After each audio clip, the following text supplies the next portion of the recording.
ఆడిషన్కి almost 100 మంది వచ్చారు, కానీ మీ ఇద్దరు నాకు బెస్ట్ అనిపించారు. యాక్టింగ్ కూడా చాలా బాగా చేస్తున్నారు. కానీ మన సినిమాలో ఒకటే క్యారెక్టర్ ఉంది, అది హీరోకి ఫ్రెండ్ రోల్. ఆ రోల్కి అమ్మాయి అయినా అబ్బాయి అయినా పర్లేదు. సినిమా గురించి ఒక మాటలో చెప్పాలంటే మీరేం చెప్తారు? లైఫ్లో మనం ఎలా బతకాలనేది నాన్నే నేర్పిస్తాడంటారు, కానీ నాకు మాత్రం అన్నీ సినిమాయే నేర్పించింది. అందుకే నేను చచ్చేటప్పుడు మాత్రం పలానా వాడు కొడుకు అనేదానికంటే పలానా సినిమా వాడనే చెప్పుకోవాలి సార్. గుడ్. నువ్వమ్మా?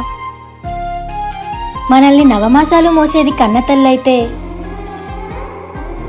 నవరసాలు నేర్పించేది కళామ్మ తల్లి. నాకు మా అమ్మ కళమ్మ సమానమే సార్. మీ ఇద్దరికి సినిమా మీద ఉన్న ప్యాషన్ చూస్తే నేను జడ్జ్ చేయడం కరెక్ట్ కాదనిపిస్తుంది. సో డెసిషన్ మీకే వదిలేస్తున్నాను. నేను గివప్ ఇవ్వను సార్. నేను ఇస్తాను సార్.